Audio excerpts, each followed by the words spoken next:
Kampung Linggarjati di kaki bukit yang hijau dulu adalah tempat yang damai dan harmonis. Kehidupan di sini berjalan lambat dengan suara ayam berkokok setiap pagi dan gemericik air dari sungai kecil yang mengalir di tengah kampung. Warga saling mengenal dan membantu satu sama lain, menciptakan ikatan yang kuat di antara mereka. Anak-anak bermain di lapangan, orang-orang tua duduk di beranda, menceritakan kisah lama dan para ibu sibuk dengan kegiatan rumah tangga. Namun, semuanya berubah setelah kematian Hadijaya, seorang saudagar kaya yang dihormati. Hadijaya dikenal sebagai orang yang dermawan. Dia sering membantu warga dalam kesulitan, memberikan pinjaman tanpa bunga dan menyumbangkan uang untuk perbaikan fasilitas umum. Rumah Hadijaya yang besar dan megah berdiri di ujung kampung, menjadi simbol kemakmuran dan kebaikan hatinya.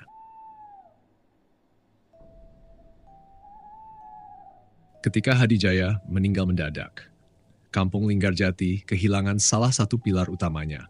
Keluarganya yang terpukul memutuskan untuk meninggalkan kampung dan pindah ke kota, meninggalkan rumah besar itu kosong dan tak terawat. Rumah yang dulu menjadi pusat kegiatan kini berdiri sepi dengan jendela-jendela tertutup rapat dan halaman yang mulai ditumbuhi rumput liar.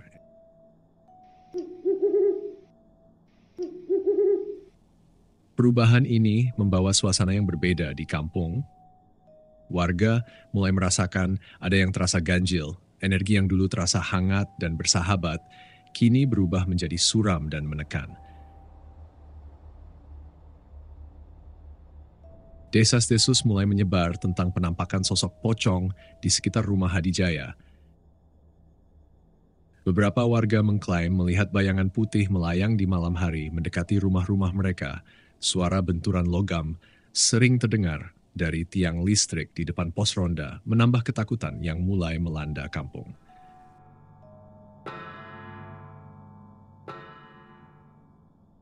Di sebuah warung kopi yang biasa menjadi tempat berkumpul, suasana berbeda terasa. Obrolan ringan digantikan dengan bisikan penuh kecemasan. Semalam aku melihatnya lagi. Pocong itu benar-benar ada, kata Pak Budi dengan suara bergetar. Matanya menyapu wajah-wajah yang ada di sekelilingnya, mencari dukungan. Iya. Aku juga dengar suara benturan itu. Seram sekali, tambah Bu Siti mengusap lengannya yang merinding. Kenapa ini bisa terjadi? Setelah Hadijaya meninggal? Tanya Pak Rudi.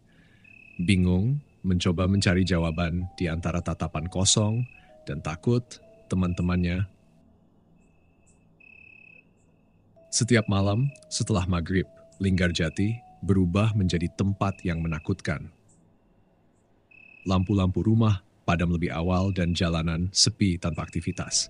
Tak ada lagi tawa anak-anak bermain, tak ada suara obrolan warga di teras rumah, hanya kesunyian yang menyelimuti seluruh kampung. Orang-orang lebih memilih berdiam di dalam rumah, mengunci pintu rapat-rapat, dan berharap malam segera berlalu. Suasana yang dulu hangat dan penuh keakraban, kini digantikan oleh ketakutan yang tak terlihat, namun sangat terasa. Di tengah ketakutan ini ada rasa kehilangan yang begitu dalam. Warga merindukan Hadijaya, bukan hanya karena kebaikan hatinya, tetapi karena kehadirannya selalu membawa rasa aman. Tanpa Hadijaya, kampung ini terasa kehilangan arah. Banyak yang bertanya-tanya dalam diam, apakah semua ini adalah hukuman atau pertanda dari sesuatu yang lebih besar? Namun, tak seorang pun berani menyuarakan kekhawatiran itu. Kehadiran pocong yang diduga adalah arwah Hadijaya menambah kerumitan suasana. Meskipun banyak yang tak percaya pada hal-hal gaib, namun penampakan itu terlalu nyata untuk diabaikan. Setiap malam, suara benturan dan langkah menyeret menjadi pengingat bahwa ada hal aneh yang sedang terjadi. Warga mulai mencari perlindungan dengan cara mereka masing-masing. Ada yang memperbanyak doa, ada yang memasang jimat di setiap sudut rumah, Dan ada juga yang hanya bisa berharap semua ini hanyalah mimpi buruk yang akan segera berakhir. Namun, di balik semua ketakutan dan spekulasi, ada satu hal yang pasti. Kampung Linggarjati kini semakin mencekam. Perubahan ini mengguncang dasar-dasar kehidupan mereka, memaksa setiap orang untuk hidup dalam bayang-bayang teror. Dan dalam keheningan malam mereka hanya bisa berharap pada satu hal, bahwa esok hari akan membawa jawaban dan kedamaian yang mereka rindukan. Malam tiba di Linggarjati membawa hawa dingin yang menusuk. Ketika matahari tenggelam di balik bukit, kampung itu berubah menjadi tempat yang penuh ketegangan. Warga yang biasanya berkumpul di depan rumah kini segera masuk dan mengunci pintu dengan rapat. Malam itu di rumah Pak Hasan. Keluarganya duduk di ruang tamu, berusaha mengalihkan perhatian dari rasa takut yang menggelayuti. Mereka berbincang tentang hal-hal sepele, berharap suara obrolan bisa menutupi rasa cemas yang menyusup di antara mereka. Namun suasana berubah ketika suara benturan keras terdengar dari luar.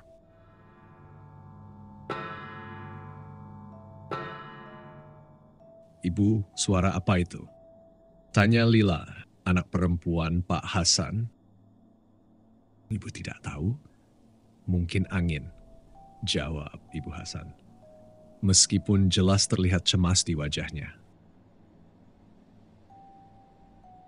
Suara itu terdengar lagi, lebih keras dan lebih dekat, seperti ada sesuatu yang menghantam dinding rumah. Pak Hasan berdiri perlahan, lalu mengintip dari balik jendela. Di luar, di bawah sinar bulan yang redup, ia melihat sosok putih melayang bergerak perlahan menuju pintu depan. Jantungnya berdegup kencang, dan tanpa sadar ia menarik napas dalam-dalam. Di rumah tetangga, keluarga Bu Mira juga merasakan ketegangan yang sama.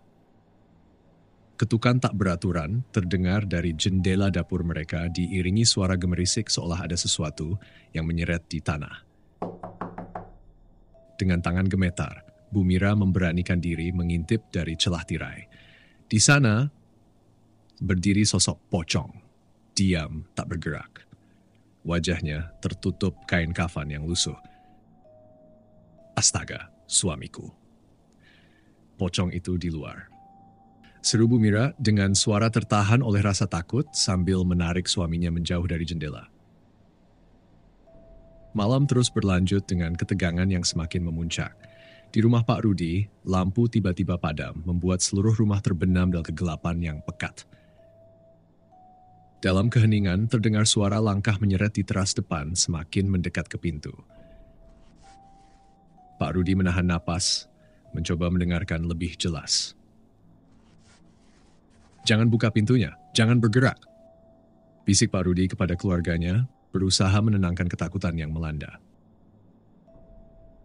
Di luar, pocong itu terus bergerak, meninggalkan jejak teror di setiap rumah yang dilewatinya.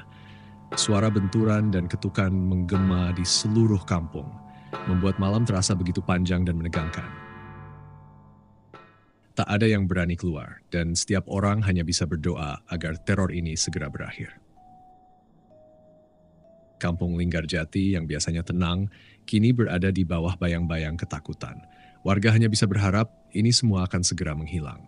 Mereka berharap akan segera terbebas dari mimpi buruk ini, dan menemukan bahwa semuanya kembali normal.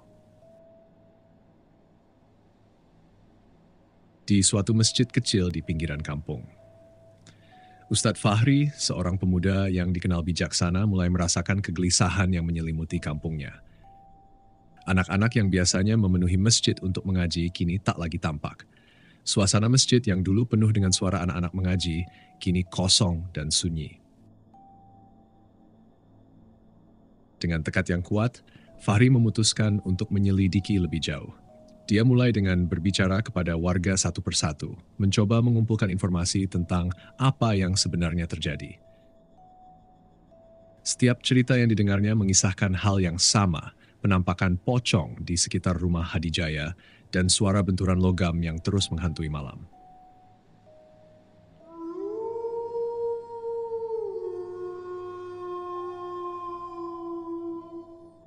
Pak Budi, seorang warga yang sudah lama tinggal di Linggarjati, menceritakan pengalamannya dengan nada suara yang bergetar. Saya melihatnya dengan mata kepala sendiri, Ustadz. Sosok putih itu melayang di depan rumah saya. Saya tidak pernah percaya pada hal-hal seperti ini sebelumnya, tapi sekarang saya melihatnya sendiri. Suaranya terhenti. Matanya tampak kosong, seolah mengingat kembali kejadian yang menakutkan itu. Keterangan lain juga Ustadz Fahri dapatkan dari Bu Siti, seorang pemilik warung yang tempat tinggalnya berdekatan dengan rumah Hadijaya. Bu Siti yang selalu ceria, kini terlihat pucat dan gelisah. Suara itu, Ustadz. Setiap malam suara benturan itu semakin keras. Saya tidak tahu lagi harus bagaimana, katanya sambil mengusap lengannya yang merinding. Fahri menyadari bahwa semua kejadian ini mengarah ke rumah Hadijaya. Dengan keberanian yang ada, ia memutuskan untuk mendekati rumah besar tersebut. Saat ia berdiri di depan gerbang rumah itu, ia merasakan aura yang aneh. Rumah itu tampak sunyi, namun ada sesuatu yang terasa hidup di dalamnya, sesuatu yang tidak bisa dia jelaskan. Meskipun takut, tekad Fahri untuk menemukan kebenaran mengalahkan rasa cemas yang menghantuinya. Dia tahu bahwa jawaban atas misteri ini harus ditemukan, agar kampung bisa kembali damai. Langkahnya mantap, meski di dalam hati dia merasakan kegelisahan yang tak tertahankan. Setelah pulang dari rumah Hadijaya, Fahri kembali menuju masjid. Di sana Fahri berdoa, memohon petunjuk dan keberanian. Dia tahu bahwa ini bukan hanya tentang mengatasi rasa takut, tetapi juga tentang memimpin warga keluar dari bayang-bayang ketakutan yang melanda.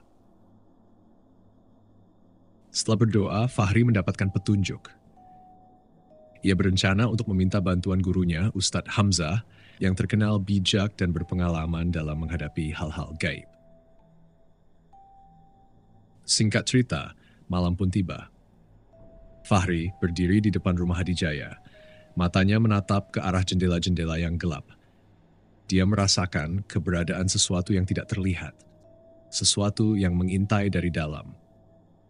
Namun dia tetap bertahan, percaya bahwa malam ini akan membawa jawaban yang dia cari. Sambil menunggu kedatangan Ustadz Hamzah, Fahri terus berdoa dan memohon petunjuk.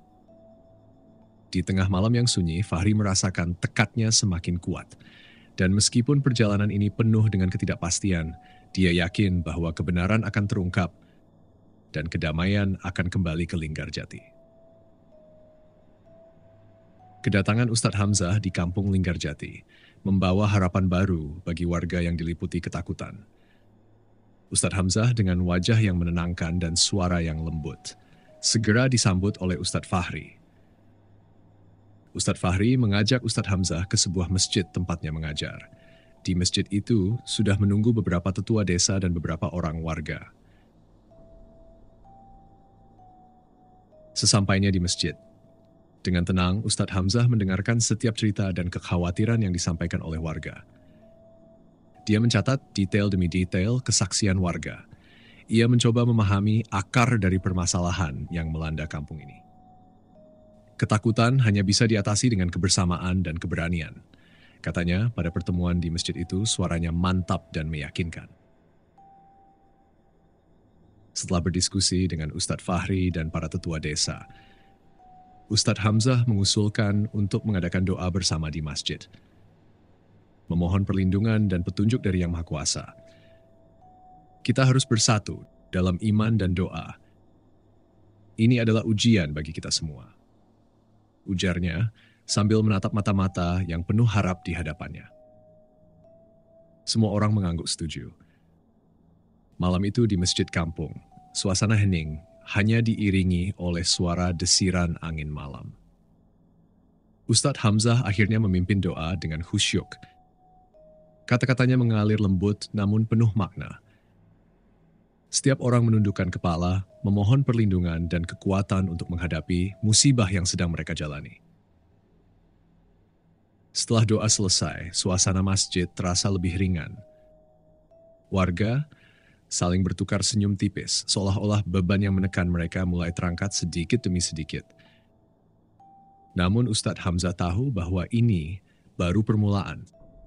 Saat berdoa memohon pertolongan tadi, ia mendapatkan sebuah penglihatan tentang bagaimana jalan keluar dari semua ini. Kemudian dia berbicara kepada para warga yang sedang berkumpul di masjid. Sebelumnya, saya minta maaf kalau perkataan saya ini akan terdengar lancang. Namun, jika kita ingin terlepas dari semua teror ini, kita harus mengembalikan apa yang sudah almarhum Bapak Hadijaya berikan kepada semua warga desa. Pocong itu bukan pocong biasa. Pocong itu adalah sesembahan Pak Hadijaya. Dan harta yang beliau berikan kepada warga desa merupakan perantara agar pesugihan tetap berlanjut. Tumbal tetap diberikan dan kekayaan keluarga Hadijaya tetap berlanjut, walaupun beliau telah meninggal. Ini satu-satunya cara untuk menghentikan teror ini. Semua warga terdiam mendengarkan dengan seksama apa yang dikatakan oleh Ustadz Hamzah. Semua orang nampak terkejut, namun tak sedikit yang percaya. Beberapa warga merasa apa yang dikatakan Ustadz Hamzah terdengar sangat masuk akal. Karena semenjak kematian Hadijaya, teror itu baru muncul. Setelah mendengarkan perkataan dari Ustadz Hamzah, meski dengan berat hati karena warga harus mengembalikan barang pemberian Hadijaya, akhirnya semua warga pun sepakat untuk mengikuti saran tersebut. Mereka memahami bahwa tindakan ini diperlukan untuk mengakhiri mimpi buruk yang menghantui mereka. Meskipun ada keraguan dan rasa takut, mereka percaya pada kebijaksanaan Ustadz Hamzah dan Ustadz Fahri. Dalam beberapa hari berikutnya, satu persatu warga datang ke rumah Hadijaya. Mereka meletakkan barang-barang yang pernah mereka terima. Suasana di sekitar rumah terasa berbeda, seolah-olah ada beban yang perlahan terangkat. Ustadz Fahri dan Ustadz Hamzah berdiri di sana, menyaksikan proses pengembalian yang penuh harap.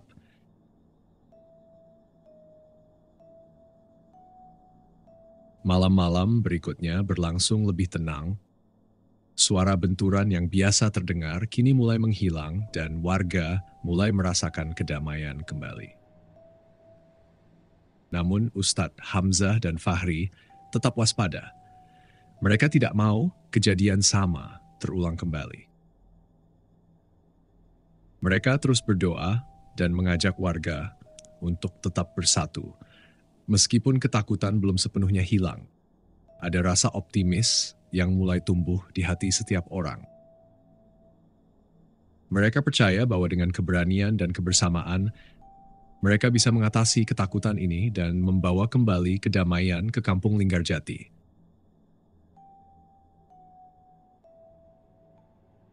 Hari-hari berlalu dengan suasana yang mulai membaik di Linggarjati. Proses pengembalian barang-barang ke rumah Hadijaya memberikan sedikit ketenangan bagi warga. Namun di balik rasa lega itu beberapa warga masih merasa khawatir. Apakah dengan cara ini dapat menghentikan teror pocong Hadijaya? Pada suatu malam, ketika kampung mulai merasakan kedamaian, tiba-tiba terdengar lagi suara benturan logam yang khas, tanda bahwa sosok pocong itu sedang berkeliaran. Kali ini, suara itu lebih nyaring dan datang dari arah rumah Pak Surya. Terdengar keributan dari arah rumah itu. Namun Pak Hadi, tetangga yang rumahnya berdekatan dengan rumah Pak Surya, tak berani mencari tahu lebih lanjut. Pak, suara itu seperti tanda kehadiran pocong Hadijaya. Seru Bu Tati, istri dari Pak Hadi. Iya Bu, Bapak tahu, tapi kita tidak bisa berbuat apa-apa, lebih baik kita diam saja. Daripada kita juga bernasib sama seperti keluarga Pak Surya. ucap Pak Hadi memperingatkan istrinya, kemudian Pak Hadi bergegas mengunci semua pintu rumah, lalu mematikan lampu. Segera setelah itu, ia membawa keluarganya masuk ke kamar. Di kamar itu, Pak Hadi memimpin anak dan istrinya untuk berdoa, memohon keselamatan kepada Sang Maha Pencipta.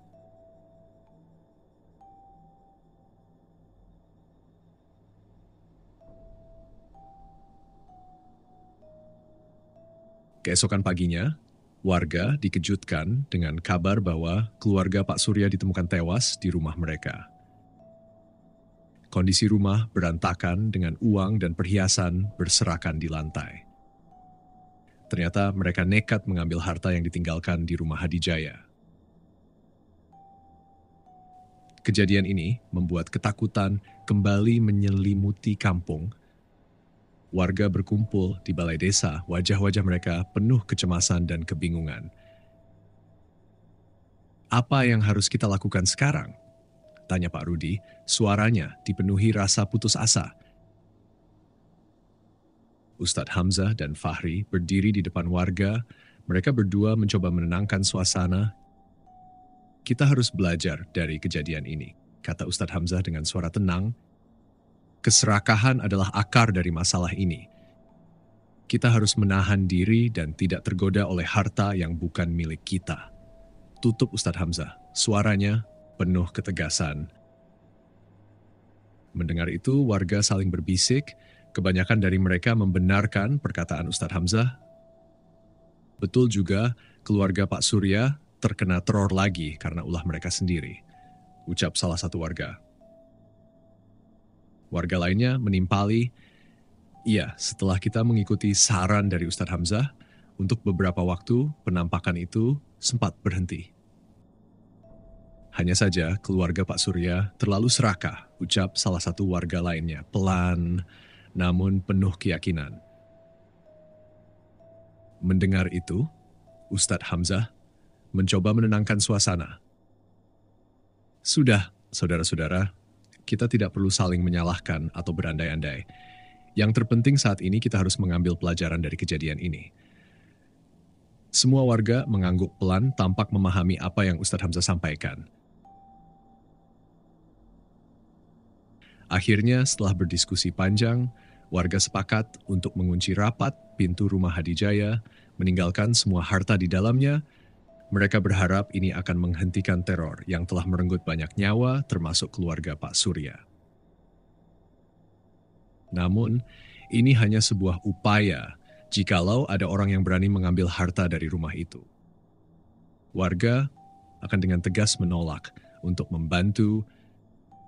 Kesepakatan akhirnya dibuat, disetujui oleh para warga, dan disahkan oleh para tetua desa. Malam-malam berikutnya, kampung Linggarjati kembali sepi. Warga tetap waspada, mereka belum sepenuhnya percaya bahwa teror pocong itu akan berhenti. Namun ada rasa lega yang perlahan tumbuh. Suara benturan tiang listrik tidak lagi terdengar.